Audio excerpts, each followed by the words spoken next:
नमस्कार दोस्तों, मैं रोशन मेहता पीएसपी की डिजिटल क्लासेस में आपका स्वागत करता हूं। हम लोगों ने पिछली क्लास में फोटोसिंथेसिस पढ़ा, उसके बाद में प्रकाश श्वसन के बारे में पढ़ा हमने, और आज हम एक नए टॉपिक के साथ में फिर से मिल रहे हैं। नया टॉपिक आज का जो हमारा वो है एंजाइम। एंजाइम कार्बनिक पदार्थ हैं, तो आज हम उन्हीं कार्बनिक पदार्थों के बारे में आज अध्ययन करने वाले हैं डिटेल में। तो हम स्टार्ट करते हैं आज का टॉपिक। तो एंजाइम्स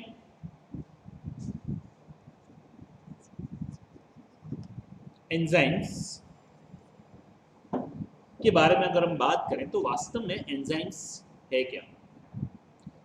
तो एंजाइम एक ग्रीक शब्द है। क्या है? ग्रीक लैंग्वेज का शब्द है, ग्रीक भाषा का शब्द है। ओके, और इसका शाब्दिक अर्थ हम देखें तो एंजाइम EN और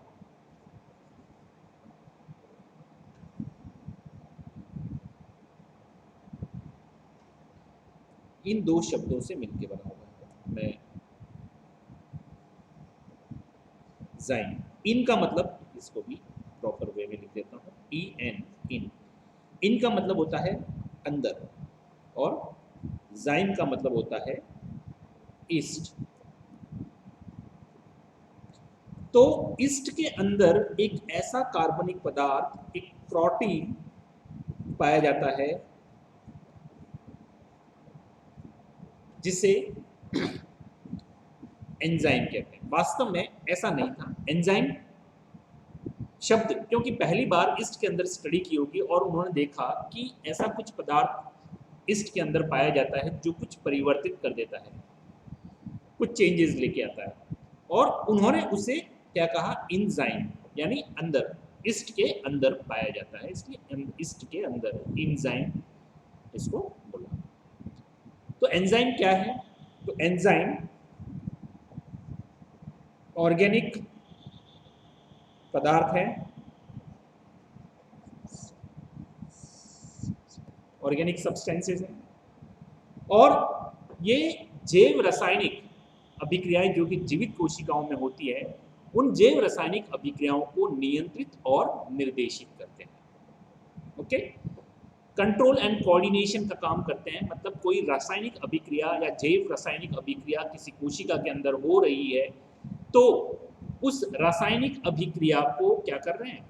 उस रासायनिक अभिक्रिया में वो किसी भी तरह से पार्टिसिपेट, इन सेंस की कहीं उसमें संयुक्त नहीं होंगे, ये सिर्फ वहाँ पर उपस्थित रहेंगे, और उपस्थित रहने के बावजूद भी वो उस अभिक्रिया को उत्प्रेरित करेंगे, उस अभिक्रिया को कैटलिस्ट करेंगे।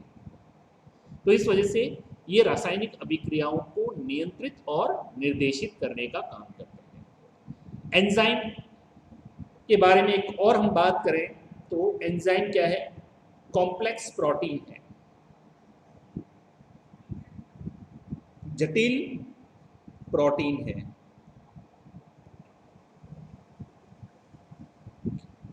एंजाइम एक तो ऑर्गेनिक सब्सटेंसेस है, दूसरा ये जटिल प्रोटीन प्रकृति के होते हैं, प्रोटीन यौगिक होते हैं, और इनका निर्माण जो होता है वो कहाँ पे होता है?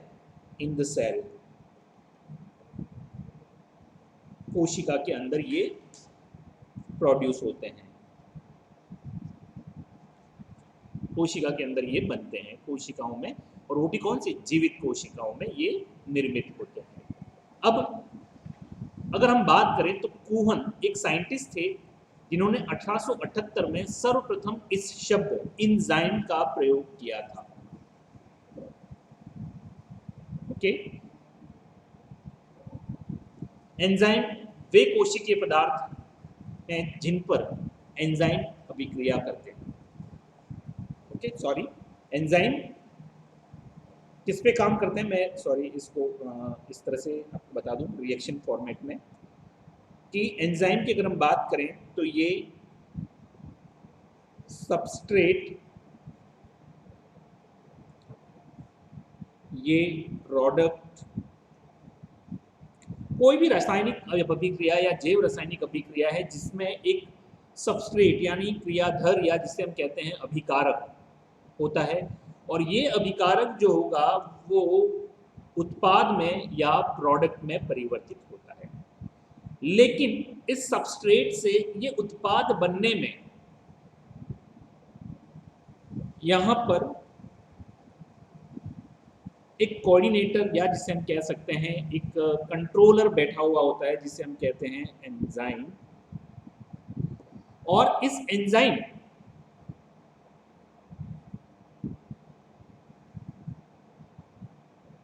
का इस रासायनिक अभिक्रिया में अगर आप देखोगे तो कहीं भी प्रोडक्ट के साथ में ये इसके साथ में जुड़ेगा नहीं और जुड़ के कहीं भी हमें प्रोडक्ट में दिखेगा नहीं। ये एक तरह से अपने आप को बनाए रखता है, अपना अस्तित्व बनाए रखता है परिवर्तित रासायनिक अभिक्रिया में सबस्ट्रेट से उत्पाद बनने के बाद में भी। मतलब सीधी सी बात है कि इस प्रकार एंजाइम केवल उत्प्रेरण का कार्य करते हैं, केवल वो उस केमिकल रिएक्शन को या बायोकेमिकल रिएक्शन को कैटलिस्ट करने का काम करते हैं, वो उसमें पार्टिसिपेट या उसमें सम्मिलित नहीं हो जाते हैं, उसमें ऐड नहीं हो जाते हैं। तो इस आधार पर अगर हम प्रोटीन एंजाइम को डिफाइन करने की बात करें तो एंजाइम वे प्रोटीन यौगिक है जो सजीव कोशिकाओं में रासायनिक अभिक्रियाएं उत्प्रेरित करते हैं। सीधी सी बात करें हम तो ये जटिल प्रोटीन है जो कि सरल या जटिल प्रोटीन है जो कि विशिष्ट उत्प्रेरण का कार्य करते हैं, किसी जैव रासायनिक अभिक्रिया को उत्प्रेरित करने का काम करते हैं और इस वजह से इसे जैव उत्प्रेरक यानी बायोकैटलिस्ट के नाम से भी जानते हैं। एंजाइम को क्या नाम से जानते हैं? बायो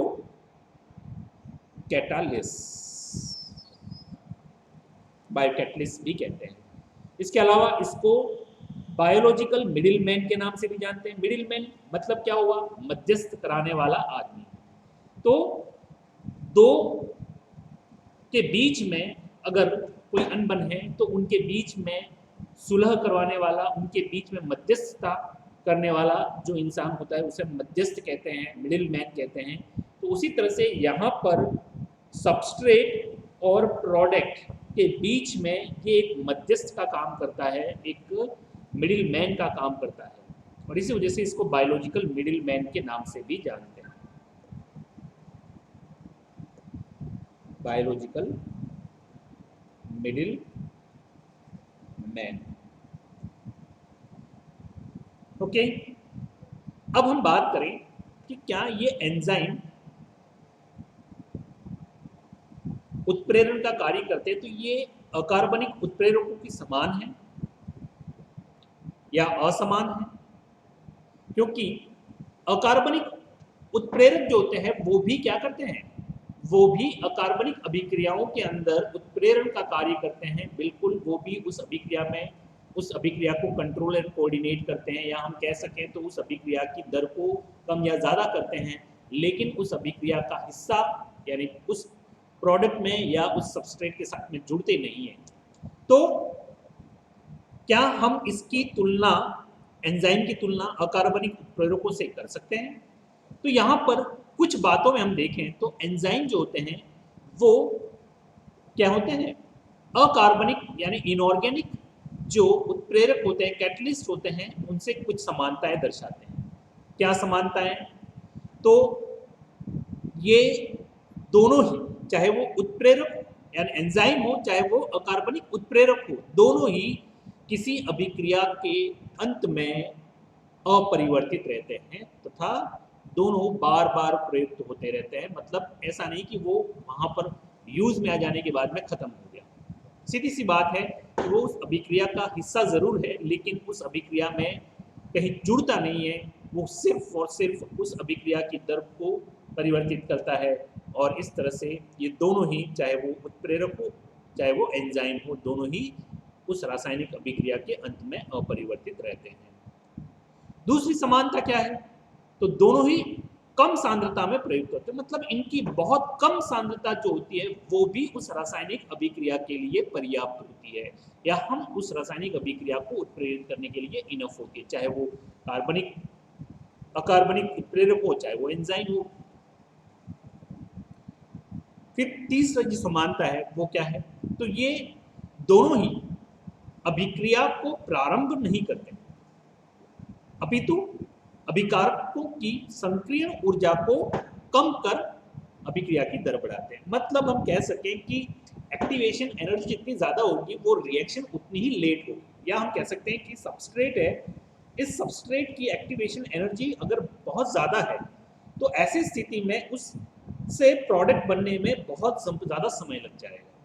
तो ये क्या करेंगे, यहाँ पर एंजाइम जो होंगे वो उस सबस्ट्रेट की, ये अभिकारक की संक्रियण ऊर्जा जो है, जो एक्टिवेशन एनर्जी है, उस एक्टिवेशन एनर्जी को कम कर देते हैं। और एक्टिवेशन कम हो जाएगा, एक्टिवेशन एनर्जी अगर कम होगा तो वो जल्दी से एक्टिवेट हो जाएगा, और जल्दी से एक्टिवेट हो जाएगा तो उससे प्रोडक्ट भी शीघ्र बन जाएगा, जल्दी से बन जाएगा। तो ये एक तरह से हम कहें कि ये दोनों अकार्बनिक उत्प्रेरक और एंजाइम दोनों ही क्या कर रहे हैं, अभिक्रिया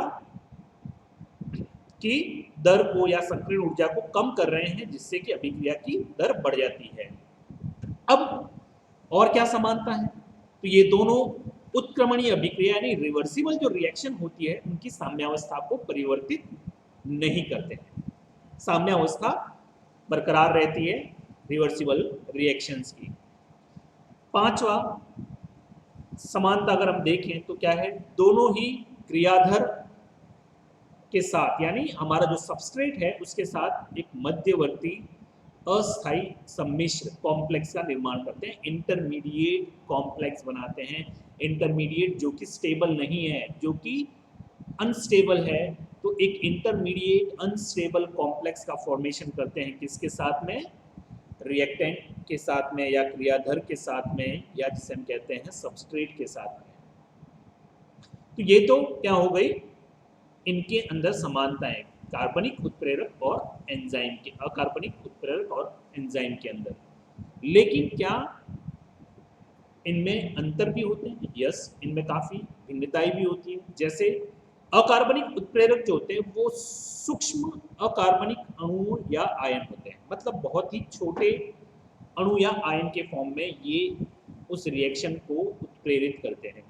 लेकिन अगर हम एंजाइम की बात करें तो एंजाइम कॉम्प्लेक्स प्रोटीन है, प्रोटीन के अणु होते हैं, बड़े होते हैं, जो जटिल होते हैं, ओके, और उनका एक 3 डायमेंशनल स्ट्रक्चर भी होता है। तो ये हम बात करें तो साइज में काफी वेरिएशंस होती है, चाहे वो अकार्बनिक पदार्थ हो चाहे वो एंजाइम हो, इन दोनों की साइज में देखें तो डिफरेंस होता है।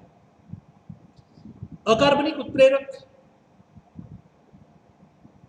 अनेक अभिक्रियाओं को उत्प्रेरित कर सकते हैं, जबकि एंजाइम जो होते हैं वो क्या कर सकते हैं, विशिष्ट होते हैं। एंजाइम विशिष्ट क्यों होते हैं, क्या मतलब हुआ इसका, कि एंजाइम पर्टिकुलर होते हैं, जैसे कि कोई एक इक्वेशन है, कोई एक रासायनिक या जैव रासायनिक अभिक्रिया है, तो उस जैव रासायनिक अभिक्रिया के लिए वही एंजाइम काम करेगा, या हम कहें कि उस रिएक्शन पे वही एंजाइम काम करेगा जो उसके लिए विशिष्ट है। तो यहाँ पर एंजाइम विशिष्ट होते हैं, लेकिन उत्प्रेरक के लिए ऐसा नहीं होता है। उत्प्रेरक हो सकता है एक से अधिक रासायनिक अभिक्रियाओं को उत्प्रेरित करने की क्षमता रखते हैं। फिर बात करें हम अकार्बनिक उत्प्रेरकों की तुलना में एंजाइम की उत्प्रेरण क्षमता जो होती है वो ज़्यादा होती है, अधिक उत्प्रेरित करते हैं। और अकार्बनिक उत्प्रेरकों की तुलना में एंजाइम जो है उनकी पीएच तथा तापमान के प्रति अधिक संवेदनशील होते हैं।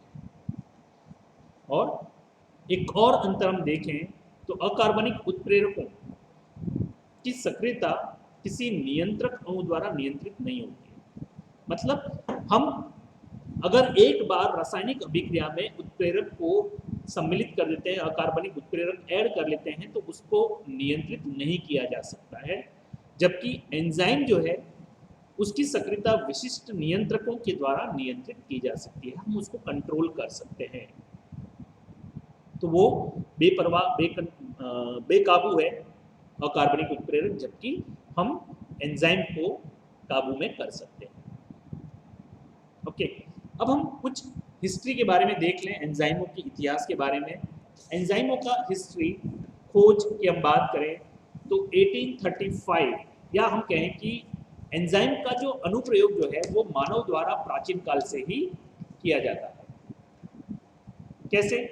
तो पौराणिक ग्रंथ जो है हमारा ऋग्वेद, उस ऋग्वेद में अल्कोहलिक किण्वन का उल्लेख मिलता है। इसके अलावा किण्वन प्रक्रियाओं द्वारा ग्रीक निवासी जो थे वो मदिरा बनाते थे। इसके अतिरिक्त प्राचीन काल से ही पनीर, डबल रोटी तथा सिरका आदि का निर्माण भी होता रहा है। तो ये सभी उत्पाद एंजाइम सक्रियता का ही परिणाम है। ये सब क्यों बन रहे हैं या क्यों हो रहा है, इनके अंदर ये परिवर्तन क्यों हो रहा है, तो यहाँ पर कुछ एंजाइमेटिक रिएक्शंस या एंजाइम इस पर काम कर रहे हैं जिसकी वजह से ये परिवर्तन इनमें हो रहा है। अब हम बात करते हैं सबसे पहले 18 उससे पहले भी हम बात करें तो सर्वप्रथम रेने रियुमूर ने 1752 में एंजाइम क्रिया का अध्ययन किया था और उन्होंने बताया कि जो बाज होते हैं उनके गैस्ट्रिक जूस में भोजन को पचाने की क्षमता होती है। तो गैस्ट्रिक जूस भोजन को पचाता है, ये उन्होंने बताया। फिर उनके बाद में क्लॉड बर्नौल्ड हुए, उन्होंने बताया कि यकृत रस जो है वो स्टार्च, प्रोटीन तथा वसा का अपघटन कर सकता है। डबरन फोर्ट ने भी ये बताया कि माल्ट निस्तार यानी माल्ट या स्टार्च का जो एक्सट्रैक्ट होता है वो स्टार्च को शर्करा में परिवर्तित करने में सक्षम होता है। फिर 1835 में जे बर्जिलियस ने जैविक उत्प्रेरकों के अस्तित्व को दर्शाया। 1897 में बुकनर ने इष्ट कोशिकाओं के रस द्वारा अंगूर घोल में किण्वन करने की क्षमता को प्रदर्शित किया। उन्होंने क्या किया कि अंगूर के घोल में इष्ट कोशिकाओं को मिला दिया और फिर इष्ट कोशिकाओं द्वारा कुछ कारक प्रदान किए जाते हैं, या ऐसा उन्होंने देखा कि इष्ट के द्वारा उन्होंने क्या देखा या अध्ययन किया कि जो कोशिका मुक्त वातावरण में शर्करा का निर्माण करते हैं उन कारकों को एंजाइमेज नाम दे दिया उन्होंने, बुकनर ने। ओके, फिर डब्ल्यू बोन थे जिन्होंने सर्वप्रथम इस शब्द का प्रयोग किया एंजाइम। उन्होंने जीवाणु या इष्ट के विलय किण्व के लिए एंजाइम शब्द का प्रयोग किया। मतलब जो सपोज ये एक ईस्ट है तो इस ईस्ट के अंदर वो पदार्थ जो कि किण्वन के लिए जिम्मेदार है उसको उन्होंने फर्मेंट कहा, किण्व कहा, और उस किण्व को उन्होंने एंजाइम की संज्ञा दी, एंजाइम कहा। जैसा कि मैंने उसका मतलब समझा दिया आपको, एंजाइम का मतलब क्या है तो हम जानते हैं एंजाइम यानी ईस्ट के अंदर पाया जाने वाला पदार्थ। फिर जेबी सुमनर, इन्होंने जैकबिन से यूरिएज नामक एंजाइम को क्रिस्टल के रूप में पृथक किया और यह भी बताया कि एंजाइम प्रोटीन के अणु होते हैं। 1930-35 नॉर्थरॉप पेप्सिन, ट्रिप्सिन, काइमोट्रिप्सिन नामक एंजाइमों को तथा स्टैनली ने टीएमवी वायरस प्रोटीनों को अलग किया। फिर सुमनर, नॉर्थरॉप एवं स्टैनली को नोबेल पुरस्कार द्वारा सम्मानित किया गया और 1952 में मैर बैक ने एंजाइमों का विभिन्न प्रकार से परिभाषित किया। उन्होंने बताया कि एंजाइम सरल व संयुग्मित प्रोटीन होते हैं जो विशिष्ट उत्प्रेरकों की तरह कार्य करते हैं, या ये वे कार्बनिक पदार्थ हैं जो किसी भी जीवित तंत्र में रासायनिक क्रियाओं को प्रेरित करने की क्षमता रखते हैं। ओके, तो ये तो हो गई हमारा इतिहास या हिस्ट्री या खोजें जो कि एंजाइम से रिलेटेड है। हम बात करते हैं एंजाइम का डिस्ट्रीब्यूशन क्या है, किस तरह से ये एंजाइम वितरित होते हैं, एंजाइमों का डिस्ट्रीब्यूशन क्या है। तो जैसा कि हम जानते हैं सभी एंजाइम क्या होते हैं, सभी एंजाइम प्रोटीन होते हैं। क्या है? सभी एंजाइम प्रोटीन होते हैं और इनका निर्माण कहाँ पर होता है तो लिविंग सेल के अंदर होता है, लिविंग सेल के अंदर होता है। और ये लिविंग सेल में इन प्रोटीन के संश्लेषण के लिए, इनके सिंथेसिस के लिए कौन जिम्मेदार होता है, या हम कह सकते हैं कि इसका नियंत्रण होता है उस पर, तो जीन्स का उस पर कंट्रोल होता है। अब यहाँ पर ये जो एंजाइम बने हैं ये एंजाइम कोशिका के अंदर तो बनते हैं, लेकिन ये काम कहाँ करेंगे? तो ये एंजाइम जो होते हैं वो डिपेंड करता है। कुछ एंजाइम कोशिका के अंदर काम करते हैं, कुछ एंजाइम कोशिका के बाहर काम करते हैं। तो ये अंदर और बाहर, कोशिका के अंदर और बाहर दोनों तरह से काम कर सकते हैं। जो एंजाइम जिन कोशिकाओं में वो संश्लेषित हुए हैं या बने हैं, यदि उसी कोशिका में कार्य करते हैं तब उन्हें हम अंतः एंजाइम या एंडो एंजाइम या क्या कहते हैं, अंतर कोशिकीय एंजाइम, इंट्रासेलुलर एंजाइम कहते हैं। एंडो एंजाइम या इंट्रासेलुलर एंजाइम कहते हैं। इसके विपरीत अगर हम बात करें कि ऐसे एंजाइम जो जिन कोशिकाओं में बने हैं उससे बाहर कार्य करने हो या कार्य करते हो या उनमें कार्य करने की क्षमता हो, यानी कोशिकाओं के बाहर कार्य करने वाले एंजाइम जो हैं उन्हें हम एक्सो एंजाइम या बहिर एंजाइम या इनको हम कहते हैं एक्स्ट्रा सेलुलर एंजाइम यानी बहिर्कोशिकीय एंजाइम कहते हैं। जनरली अगर हम देखें तो बहिर एंजाइम जो होते हैं वो उच्च वर्गीय पादपों में बहुत कम देखने को मिलते हैं, बहुत नहीं पाए जाते हैं। जैसे ये किन पादपों में देखने को मिल सकते हैं? तो जनरली ये बहिर एंजाइम जो है वो मांसाहारी पादपों में, इंसेक्टिवोरियस प्लांट जो होते हैं उनके अंदर देखने को मिलते हैं, जैसे ड्रोसेरा, है ना, ड्रोसेरा, निपेंथिस, ट्रायोनिया,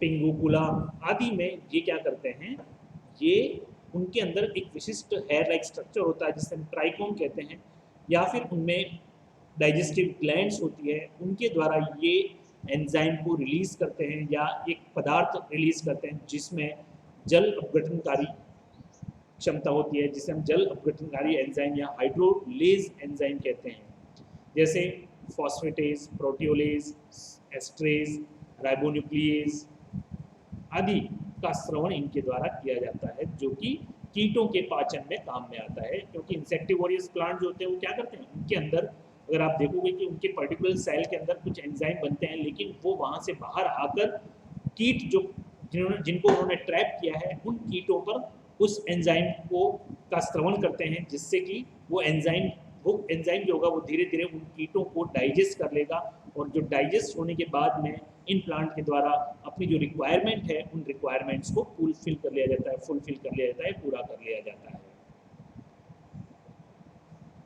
ओके, लेकिन अगर हम बात करें बहिर एंजाइम या एक्सो एंजाइम, तो ये बैक्टीरिया तथा कवकों में बहुतायत से पाए जाते हैं, मतलब इनमें प्रचुर मात्रा में ये एंजाइम देखने को मिलते हैं।